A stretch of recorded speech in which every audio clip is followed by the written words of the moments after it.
Madam నమస్తే. కేంద్ర మంత్రి బండి సంజయ్ కొడుకు 17 ఏళ్ల అమ్మాయిని అత్యాచారం చేసినని చెప్పి ఆరోపణలు వస్తున్నాయి. అసలు బండి సంజయ్ నా కొడుకు ఎలాంటి తప్పు చేయలేదని చెప్పి మాట్లాడుతున్నాడు మేడం. దీని మీద మీ స్పందన ఏంది అసలుకి? వాళ్ళ కొడుకు తప్పు చేయలేదని ఆయన అనుకుంటే కాదు. ఆ అమ్మాయి వెంటబడ్డాడు. ఇన్స్టాగ్రామ్లో ఫేస్బుక్లో పరిచయం పెంచుకుని అమ్మాయితో కలిసి మామూలుగా ఒక మంత్రి కొడుకు అంటే ఎవరైనా కలుస్తారు. కానీ అతను నేను ప్రేమిస్తున్నాను, ఇష్టపడుతున్నాను అని మెసేజ్లు పంపాడు. అవి అక్కడ ఉన్నాయి. నేను నీ ఇంటి కిందికి వచ్చాను, కలువు, నువ్వు దిగకపోతే అని ఒత్తిడి తెచ్చాడు. ఆ తర్వాత అమ్మాయి 2025 ఏప్రిల్లో 10th పాస్ అయింది. జూన్ నాటికి అమ్మాయి లండన్ వెళ్ళి ఇంటర్ చదువుకోవడానికి ఏర్పాట్లు చేసుకుంది. నువ్వు వెళ్ళొద్దు, మా నాన్న నన్నైతే పంపించాడు, నువ్వు వెళ్ళొద్దు, నేను ప్రేమిస్తున్నాను, ఇష్టపడుతున్నా, మైనారిటీ తీర్తే నేను పెళ్లి చేసుకుంటా అని చెప్పిన మెసేజ్లు ఉన్నాయి. పంపిన ఏడ్చుకుంటూ మాట్లాడిన వీడియోలు ఉన్నాయి. ఇన్ని ఉన్నాయి. అంటే ఎవరు ట్రాప్లో వేశారు? బండి భగీరథ ట్రాప్లో వేశాడని వీటన్నిటి ద్వారా అర్థమవుతుంది. బండి సంజయ్ ఆరోపించినట్లుగా ఆ అమ్మాయి ట్రాప్లో వేయలేదు. ఇది మొదటి అంశం. అట్లాగే ప్రేమిస్తున్నాను, పెళ్లి చేసుకుంటాను, మైనారిటీ తీరినాక అప్పుడు మనం కావాలంటే ఎటైనా వెళ్ళి చదువుకుందాం కానీ ఇప్పుడు వెళ్ళకు అని మాట్లాడినాడు. జనవరి 7కి వచ్చేవరకు ఆ మధ్యలో ఇక ఆ అమ్మాయి కూడా తొలి ప్రేమ, ఇష్టపడుతున్నాడు, అతను చచ్చిపోతా అంటున్నాడు, నా శవం చూస్తావు అంటున్నాడు, నువ్వు లేకపోతే బతకలేనంటే నిజమైన ప్రేమ అనుకుని ఆ పిల్ల నమ్మి ఉండొచ్చు. నమ్మింది. ఆ అమ్మాయి ఏమో నిజమైన లవ్ అనుకుంటుంది. వీడేమో ఎవడో ఛాలెంజ్ చేసిండంటే ఆమెను పడేస్తావు, మస్తు పొగరు ఉంటుంది, 10th చదివింది కానీ చిన్నపిల్లే కానీ అంటే పడేస్తా అని ఛాలెంజ్ చేసిండు అనేది కూడా వీళ్ళకి తర్వాత ఎవడైతే ఛాలెంజ్ చేశాడో వాడే వచ్చి వీళ్ళకి చెప్పాడు. ఈ ఫోటోలు సర్క్యులేట్ చేస్తున్న విషయం కూడా అతనే చెప్పాడు. సో అట్లా వాళ్ళకి తెలిసింది. అప్పటికే అంటే నవంబర్లో బయటకు తీసుకుపోయాడు ఒక అపార్ట్మెంట్, వ్యూ అపార్ట్మెంట్. ఆ తర్వాత December 31 అనన్య ఫార్మ్స్కి తీసుకెళ్ళాడు. అక్కడ ఫోర్స్ చేశాడు. ఆ అపార్ట్మెంట్లో ఫోర్స్ చేశాడు. అమ్మాయిలు ఒక రూమ్లో ఉండే, అబ్బాయిలు ఒక రూమ్లో ఉంటే వాడు తలుపు కొట్టి అమ్మాయిని బయటకు పిలిచి చాలా ఫోర్స్ చేశాడు. అట్లాగే నువ్వు నన్ను ఇష్టపడితే, నువ్వు నిజంగా నన్ను ప్రేమిస్తే నేను చేసిన దానికి ఒప్పుకో అని కూడా అట్లా కూడా వేధించాడు. అవన్నిటికి మెసేజ్లు ఉన్నాయి. సో అవన్నీ వాళ్ళు పోలీసులకు సబ్మిట్ చేశారు.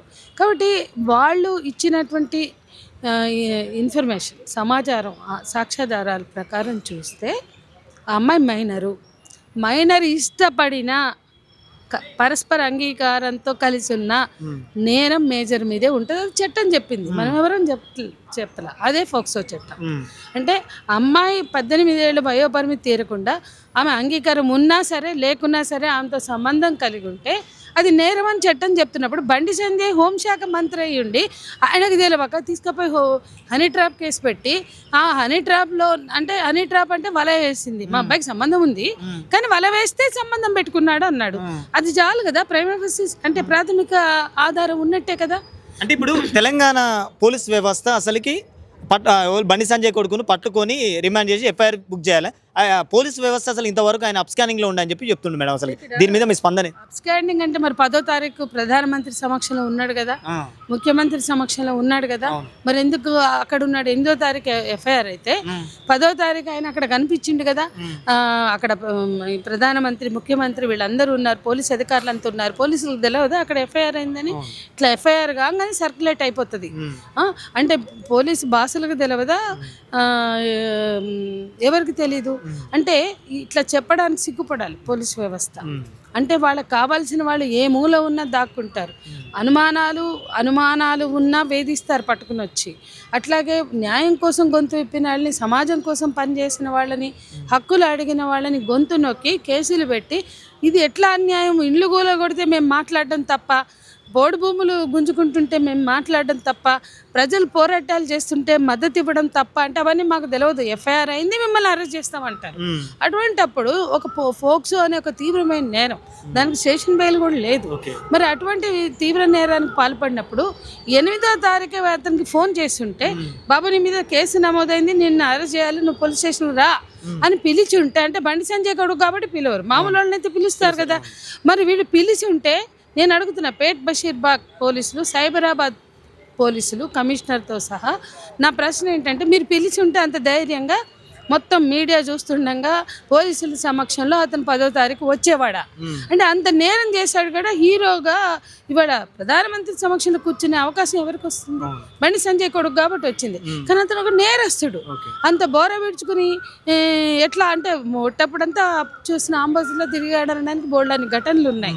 బోరల్ని కొట్టాడు, అమ్మాయిల్ని వేధించాడు. ఇప్పుడు ఈ అమ్మాయి విషయంలో కూడా అదే చేశాడు. 7వ తారీఖు ఫోన్ చేసి బ్రేకప్ చెప్పినోడు ఆ అమ్మాయి ఫోటోలు 7వ తారీఖు తర్వాత సర్క్యులేట్ చేశాడు కదా. మరి ఎందుకు వాళ్ళు కేసు పెట్టారు? 7వ తారీఖు అతను బ్రేకప్ చెప్తే ఆ పిల్ల పిచ్చి పిల్ల అయిపోయి బాధపడి ఏడ్చి ఆ అమ్మాయి తనని తాను కోసుకుని 2 సార్లు ఆత్మహత్య ప్రయత్నం చేసింది. అయినా కూడా వాళ్ళు కేసు పెట్టలేదు, ఎవరి జోలికి వెళ్ళలేదు. వాళ్ళే సర్ది చెప్పుకుని ఆ అమ్మాయిని అతన్ని మరిపించి అంటే అమ్మాయి నిజంగా ప్రేమించింది కాబట్టి అందులోంచి బయటికి తేవాలని ట్రై చేస్తే తర్వాత రాయబారాలు చేసి సంగప్ప ఒక మీడియా ప్రతినిధి అందరికీ తెలుసు, అతను పోయి వాళ్ళని బాధ పెట్టి బండి సంజయ్ గారు 24 స్వయంగా వెళ్ళి ఆయన కూడా మీ అమ్మాయి మా అబ్బాయితో తిరిగిందని అంటే ఇంకెంతమందితో తిరిగింది ఇట్లా నిందలు వేసి వాళ్ళని మానసిక క్షోభ పెడితే వాళ్ళ దగ్గర ఇంత ఇన్ఫర్మేషన్ ఇంత ఆధారాలు పెట్టుకుని బండి సంజయ్ లాంటి వాళ్ళు వేసే బ్లేమ్ని ఆ బ్లేమ్ గేమ్ ఏదైతే ఉందో నిందలు ఏవైతే ఉన్నాయో ఎందుకు తీసుకోవాలని అనుకున్నారు కాబట్టి అప్పుడు వచ్చి పోలీస్ స్టేషన్ పెట్టారు.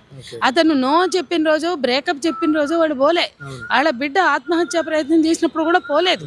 ఇది మనం గుర్తించాలి. కాబట్టి ఇక్కడ బాధితురాలు మైనర్ బాలిక, ఆమె అంగీకారం ఉన్నా సరే ఆ అమ్మాయితో లైంగిక సంబంధం పెట్టుకుంటే నేరం అని చట్టం చెప్తున్నప్పుడు ఇవేం అక్కర్లు అతన్ని నేరుగా అరెస్ట్ చేయాలా, రిమాండ్కు పంపాలా. అది చేత కానీ దమ్ము లేని తెలంగాణ ప్రభుత్వం బీజేపీ కనుసన్నల్లో పని చేస్తుంది అని చెప్పి జనం అనుకుంటున్న మాట నిజం అనేది వాళ్ళే నిరూపించుకున్నట్లయింది. కాబట్టి బీజేపీకి గులాంగిరి చేయడానికి ఇక్కడ తెలంగాణ ముఖ్యమంత్రి నిన్న ఎంచుకోలేదు. మరి బీజేపీనే తెచ్చుకుంటారు. మరి ఇవాళ అక్కడ రాహుల్ గాంధీ ఏమో తెగించి పోరాడతాడు. ఆయన ఒక విప్లవకారుడు మాట్లాడుతుండు కాబట్టి ఫైట్ చేస్తుండు కాబట్టి ఆయన అర్బన్ నక్సలైట్ అని బీజేపీ అంటుంది. నీ నాయకుడు అర్బన్ నక్సలైట్ అవుతాడు, నువ్వు మాత్రం ప్రియ స్నేహితుడు అవుతావు, వాళ్ళకి చెంచాగిరి చేసే అనుకూలమైన వ్యక్తిగా అవుతావు. వాళ్ళు అందాల పోటీలు జరపమంటే జరిపేస్తాడు, వాళ్ళు ఏం చేయమంటే చేస్తాడు. రేవంత్ రెడ్డి తన ప్రయోజనాల కోసం కాంగ్రెస్ పార్టీని తెలంగాణలో ఉపయోగించుకుని ఆయన ఎన్నడూ జై తెలంగాణ అన్నాడు కాదు, ఎన్నడూ తెలంగాణ ప్రజల ఆకాంక్షలు గౌరవించినాడు కాదు, ఎన్నడూ తెలంగాణ ప్రజల కోసం మాట్లాడినాడు కాదు. అయినా సరే నేను తెలంగాణ బిడ్డని, నేను చేస్తా, నేను అది చేస్తా, ఇది చేస్తా, ఎరగదీస్తాను వచ్చి ముఖ్యమంత్రిగా అయినాక నువ్వేం చేస్తున్నావు? అవి చెప్పయ్యా అంటే ఒక మైనర్ బాలిక మీద దాడి జరిగితే వాళ్ళకి అభయస్తం ఇస్తావు. అదేమంటే సిట్ వేస్తా అంటావు. సిట్టుతో ఏం పని? సిట్టుతో కాలయాపన చేయాల్సిన అవసరం లేదు. ఇమీడియట్గా అన్ని ఫోక్సో చట్టాలకు సిట్లు వేస్తున్నారా? ఈ సిట్టులు బొట్టులు ఎందుకు? మీరు ఎక్కడ ఫోక్సో పెట్టినా law and order police station చర్య తీసుకోవాలా. ఇక్కడ కూడా అదే రోజు వాళ్ళు తీసుకోవాలా, లేదు ఇప్పటికైనా వాళ్ళు అరెస్ట్ చేయాలా. సిట్టు పేరుతో కాలయాపన చేయవలసిన అవసరం లేదు. ఇలాంటి మరిన్ని వీడియోల కోసం మా యూట్యూబ్ ఛానల్ను లైక్ చేసి సబ్స్క్రైబ్ చేసుకోండి.